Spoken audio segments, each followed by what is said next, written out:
ನಾನೇ. ಏನು ನಾನು ಬಂದು ತುಂಬಾ ಹೊತ್ತುಗಳೇ ಕಳೆದು ಹೋಯಿತು. ಬಹಳ ಹೊತ್ತಾಯ್ತಾ? ಹೌದು. ಬಂದದ್ದೇ ಗೊತ್ತಾಗ್ಲಿಲ್ಲ. ಗೊತ್ತಿರೋದಕ್ಕೆ ಹೇಗೆ ಸಾಧ್ಯ? ನಿಮ್ಮ ಲಕ್ಷ್ಯವೇ ಈ ಕಡೆ ಇರಲಿಲ್ಲ. ಹೊರಗಡೆ ನೋಡ್ತಾ ಇದ್ದೀರಿ, ಚಂದ್ರಶೇಖರ ನಗಾಡುತ್ತಾ ಇದ್ದೀರಿ. ಹೌದು. ನಾನು ಗೊತ್ತಾಯ್ತು ಸ್ವಾಮಿ ಯಾಕೆ ನಗಾಡುತ್ತಾ ಇದ್ದೀರಿ ಅಂತ. ಯಾಕೆ? ನಿನ್ನೆ ತಿರುಗಾಟದಲ್ಲಿ ಯಾವುದೋ ಒಂದು ಹೆಣ್ಣನ್ನು ಕಂಡಿರಬಹುದು. ಆ ಹೆಣ್ಣಿನ ಒನಕು ಒಯ್ಯಾರಗಳನ್ನ ಮೆಲುಕು ಹಾಕುತ್ತಾ ನಗಾಡುತ್ತಾ ಇದ್ದೀರಿ. ಹಾಗಾಗಿ ನಿಮ್ಮಲ್ಲಿ ಕೇಳಿಕೊಳ್ಳುತ್ತಾ ಇದ್ದೇನೆ, ಏನೇ ಯಾವ ದಾರಿಯ ಮೇಲೆ ಮನವಾಗಿ ತಾವು ಈ ರೀತಿ ನಗ್ತಿದ್ರಂತ ಹೇಳ್ತೀರಾ? ತರುಣಿ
ಅವರನ್ನು ನೋಡಿ ನಗಾಡುವುದಲ್ಲ, ಅಲ್ಲಿ ಕುಳಿತಿರುವ ವ್ಯಕ್ತಿಯನ್ನು ನೋಡಿ ನಗಾಡುವುದು. ನೀನಂದುಕೊಂಡ ಹಾಗೆ ನಗಾಡುವುದಲ್ಲ.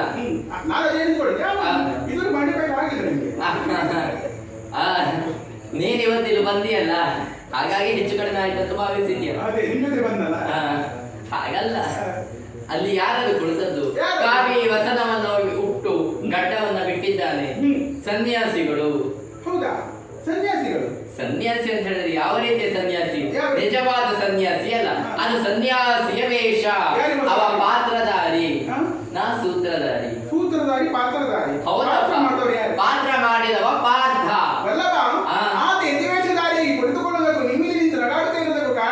ವಿಷಯ ಇರುವುದೇ ಅಲ್ಲಿಯೇ.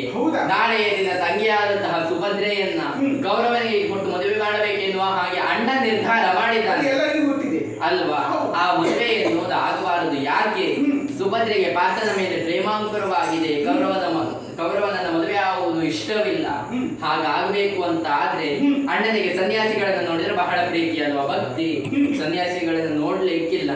ಕಾವಿ ವಸನವನ್ನ ಕಂಬಕ್ಕೆ ಸುತ್ತಿದ್ರೆ ಸಾಕು, ಹೋಗಿ ಸನ್ಯಾಸಿ ಅಂತ ಅಡ್ಡ ಬೀಳ್ತದೆ ಅಂತವ. ಮಂಗ ಅಲ್ವಾ? ಅಂತಲ್ಲ, ಮಂಗ ಅಲ್ವಾ? ಏನ್? ಹಾಗಾಗಿ ಆತ ಪಾದನನ್ನು ನೋಡುತ್ತಾನೆ, ಪಾದ ಸೇವೆಗಾಗಿ ಹೋಗ್ತಾನೆ. ಯಾವಾಗಲೂ ಪಾದ ಸೇವೆ ಮಾಡುವುದಕ್ಕಾಗ್ತದೆ? ಇಲ್ಲವೇ ಇಲ್ಲ. ಹಾಗಾಗಿ ತಂಗಿಯಾದಂತಹ ಸುಭದ್ರೆಯನ್ನು ಕಳುಹಿಕೊಡುತ್ತಾನೆ. ಆ ಸಮಯದಲ್ಲಿ ಸುಭದ್ರೆಯನ್ನು ಅಪಹರಿಸಿಕೊಂಡು ಹೋಗಿ ಪಾರ್ಥನು ಮದುವೆಯಾಗುತ್ತಾನೆ. ಇಲ್ಲಿ ಕೌರವನ ಪಾಸಿಂಗವನ್ನ ಕಟ್ಟಿ ಬರುತ್ತಾನೆ. ಕಟ್ಟಿ ಬಂದಂತಹ ಆತನ ಮುಖಭಂಗ ಹಾಗೂ ಗರ್ವದ ಮಾತುಗಳನ್ನು ಆಡಿದಂತಹ ಅಣ್ಣನ ಗರ್ವಭಂಗ, ಇವೆರಡೂ ಪ್ರಕರಣವನ್ನ ಮೆಲುಕು ಹಾಕುತ್ತಾ ನಗೆ ಬೀರಿದ್ದೆ ವಿನಃ ಇನ್ಯಾವ ಕಾರಣಕ್ಕಾಗಿಯೂ ಅಲ್ವೇ. ಇದುವರೆಗೆ ಯಾವುದೋ ಒಂದು ಹೆಣ್ಣಿನ ಮೇಲೆ ಮನಸ್ಸಾಗಿ ನಗುತ್ತಾ ಇದ್ದೀರಿ ಎನ್ನುವ ಹಾಗೆ ನಾನು ಭಾವಿಸಿಕೊಂಡೆ. ನನ್ನ ಕಲ್ಪನೆಗಳೆಲ್ಲ ಸುಳ್ಳಾಗಿ ಹೋಯಿತು. ನಿಮ್ಮ ಮಹಿಮೆ ಈ ಭುವನದಲ್ಲಿ ಬಲ್ಲವ್ಯಾರಿದ್ದಾರೆ. ನಿಮ್ಮ ಬಗ್ಗೆ ತಿಳಿಯದೆ ನಾನು ಏನೇನೋ ಮಾತನಾಡಿಬಿಟ್ಟೆ. ನನ್ನ ಅಪರಾಧವನ್ನು ಕ್ಷಮಿಸುವ ಜೊತೆಯಲ್ಲಿ ಆದಷ್ಟು ಕಲ್ಯಾಣ